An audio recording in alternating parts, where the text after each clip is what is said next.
She will never say it, but a woman knows. It's not a secret hidden under the surface, it's a sensation, a sixth sense. She feels it in her bones the minute you stop living for yourself and start orbiting everything around her. She can sense when a man trades his passions, his dreams, his very soul for her fleeting approval. This subtle shift is not lost on her, not ever, and once she detects it, something withers inside the relationship. It starts as a withering of respect, then a dimming of admiration, and soon, desire itself fades away. The man who once inspired her now becomes a shadow, someone she merely tolerates, not a partner, not an equal, but a figure to be pitted or manipulated. And yet, society tells men this is what love is. That to love is to surrender, to fold, to give everything, even selfhood itself, in the name of devotion. But that is not devotion. That is not love at all. That is self-erasure disguised as virtue, and it is ruinous for the soul. More men lose themselves at this crossroads than at any other test in adult life. They mistake approval for affection, tolerance for respect, and emotional volatility for love. Yet every day, more and more men find themselves emptied out, wondering how the confident, passionate, purpose-driven man they once were has somehow died quietly, almost without notice. Why? Because they surrendered, not to love, but to fear and the habit of pleasing. But a real Stoic, a man who knows who he is, never surrenders the self. If you want to know what truly separates men who are respected, desired, and remembered from those who are used, discarded, and forgotten, you must dig into the code of the Stoic spirit. It comes down to what a man refuses to do. Never chase her like your happiness depends on it. Chasing turns you into a beggar, and those who beg are never respected. The moment you make anyone the sun around which your planet spins, you have given away your sovereignty. Society will train you relentlessly to make women the prize, to hustle endlessly for fleeting approval, and to build your sense of self around being chosen. But this mindset creates only exhaustion and silent resentment. Stoicism teaches, and reality confirms, that happiness is internal, arising from virtue, discipline, and a sense of purpose that is untouchable by fate. Look around, men lose years, even decades, rearranging their goals, values, and lives for scraps of attention. They call it love, they call it commitment, but inside it's addiction. And all addiction is slavery in disguise. When you chase a woman from the energy of scarcity, you are telling her and yourself, you are the keeper of my peace. If that's taken away, you collapse. This is the root of so much male suffering, linking joy to what cannot, and should not, be controlled. A true Stoic flips the script. He does not reject love, he does not run from intimacy. He simply never places someone else, anyone else, at the center of his being. Love must be an addition to your life, not its fuel. A man's purpose is not to exist for her approval, but to shine so brightly on his own path that others want to join him. That energy, that sense of abundance and lack of need, is powerful beyond measure. When a man does not need a woman, when he stands resolute in his own journey, a woman feels something she rarely experiences, a safe grounding. Not the safety of locked doors and watchful eyes, but the emotional security that comes from knowing you will not topple over at her whim, that she cannot manipulate you into surrendering your purpose, that you remain whole, no matter what. Most men live in fear, not in love. They may claim otherwise, but chasing is always driven by the emptiness of the soul, by terror of loss, by a terror of not being enough, by the anxiety that without her, they are nothing. But fear-driven action always leads to misery. The man who loves her but does not need her will always have the upper hand, not to control, but to protect his freedom. Ask yourself, are you always chasing? Is your phone always first with her number? Are you always rearranging your life, bending your back, offering more and more for less and less reward? Would you respect yourself if you met yourself today? Imagine your actions through the eyes of your own younger self. Do you see a man, or a lost child begging for attention? If the answer is the latter, change. Not in anger, no. Change because you owe yourself your own respect. Build yourself. Build your health until your body becomes a fortress. Build your mind until no opinion can shake you. Build your purpose until it shines like an unquenchable fire. Make your life so vast that a woman is a proud addition, never the only prize. Learn to walk away, not as a threat, but as your natural state. Make her presence an enrichment. Let her absence never be a tragedy. When you can do this, you will notice an immense shift, not just in how women respond to you, but in how the world itself does.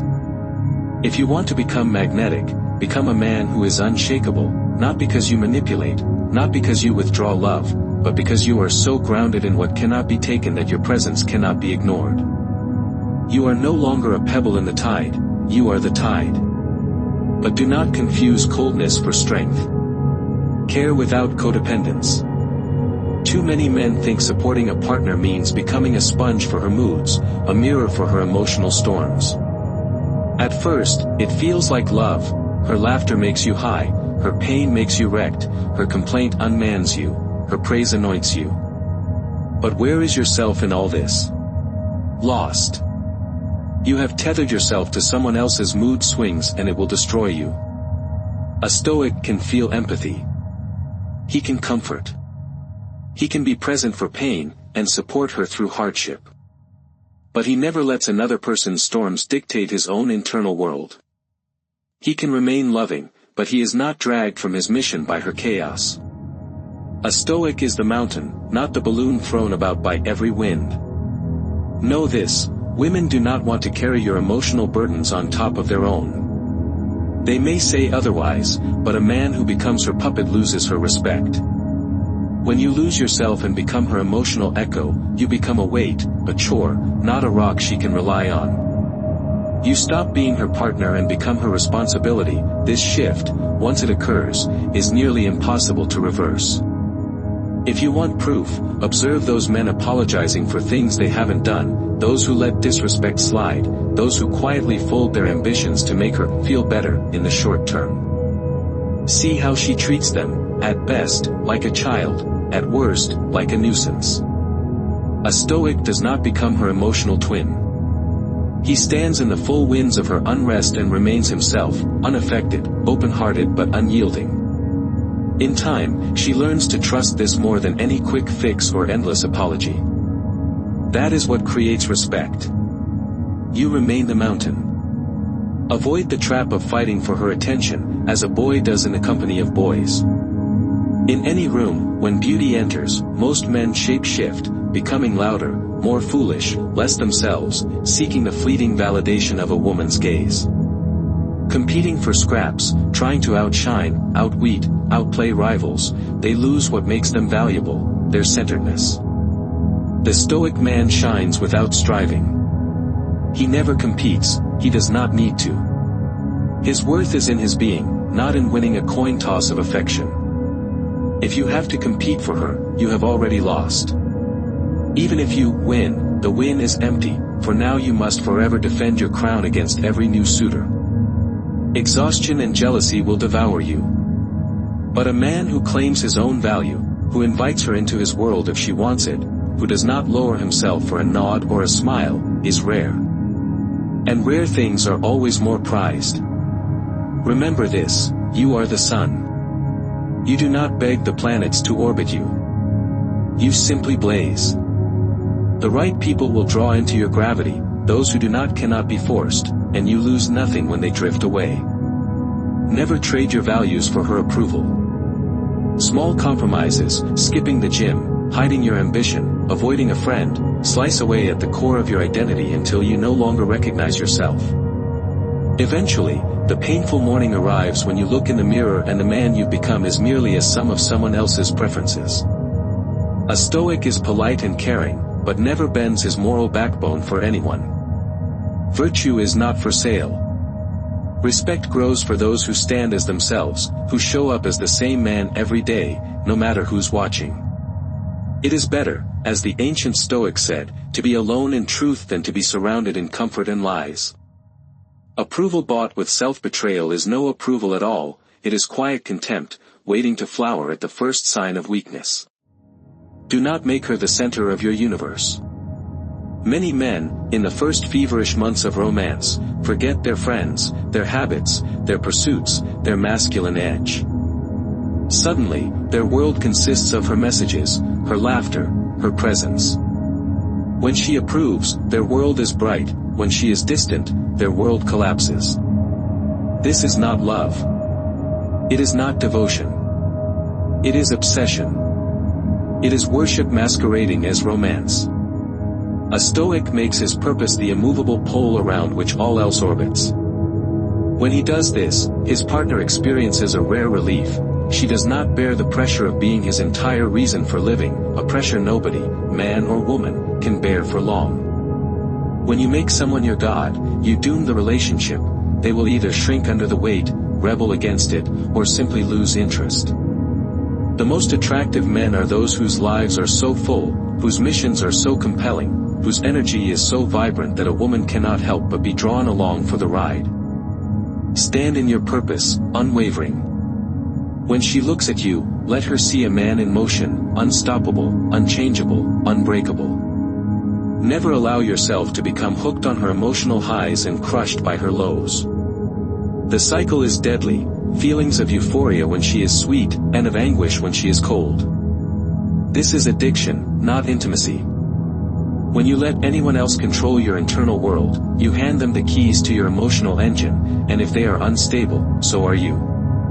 Create a life so meaningful, filled with pursuit, discipline, growth, that anyone's affection is a bonus, not a necessity.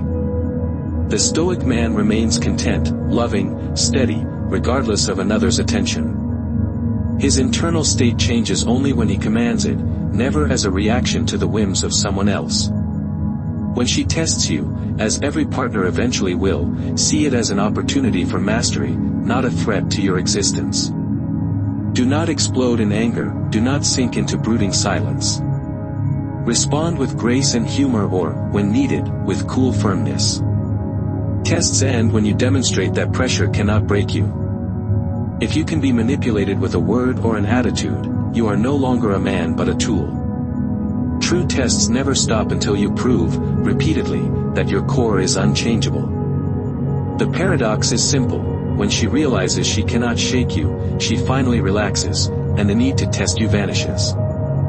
The man whose value rises and falls with her affection will find himself always anxious, always striving, always a little less than he could be. Your intrinsic worth cannot be given or taken by anyone. It is built in solitude, strengthened in isolation, revealed in the daily keeping of your word to yourself. A Stoic does not rise or collapse with another's mood. He lives by internal command, waking up with purpose, pushing the body, strengthening the mind, keeping to a code. If you become the man who validates himself, you will stop fearing abandonment, stop scrambling for attention, stop performing for crumbs. You will attract lasting respect, not because you chase it, but because you embody it. Never fear a woman's departure more than you fear losing your own soul. Many men will endure any humiliation, swallow any disrespect, just to avoid living alone. This is the deepest self-betrayal. The longer you do it, the more your own light fades, until you are not a partner but a ghost, a shadow. No woman can love what she cannot respect, and no respectable man can love what he can only fear losing. If you're afraid to lose someone, ask yourself, who am I when I am alone? If you don't know the answer, it is time to rebuild. To step into solitude, to make yourself a man of such power and capacity that the thought of loneliness no longer terrifies you. And at all costs, never confuse desire for dependency. To want fiercely is human. To enjoy affection, to crave connection, to burn with longing, this is the beautiful vitality of life. But dependency is the death of all that makes you attractive. When you believe you cannot go on without someone, you forsake your independence. Addiction to another person's approval is not love. Real love is the intersection of two complete lives, not two hollow ones clinging to each other for oxygen. A Stoic learns to want deeply, to love passionately, but always to retain the core of the self. If she stays, celebrate. If she leaves, mourn and move forward. Never kneel at the altar of dependency, never place someone so high on a pedestal that your only vision is of your own unworthiness. Make this your creed: I will not lose myself. I will build a life so rich, so stoic, so unyielding that no relationship will ever cost me my integrity. Let every loss make you stronger, every trial make you wiser, every betrayal push you deeper into your mission and your principles. For the world is rich with those who surrendered, who became cautionary tales. Let your life be proof that a man who stands for himself, who lives by a conscious, unwavering code, cannot be shaken by loss, abandonment, or even heartbreak. Let her be a part of your world, never make her your world. Your virtues, your discipline, your mission, these are sacred. Guard them with your life. The Stoics stood in a fire of life and learned this lesson: no woman, no man, no thing outside yourself is worth the loss of your own soul. Love without need. Give without expectation. Led without apology. Live as the man who, if left utterly alone, would still stand tall and proud, with a legacy written inward long before it was ever recognized by others. Become this man, and even fate itself cannot take away your purpose and peace.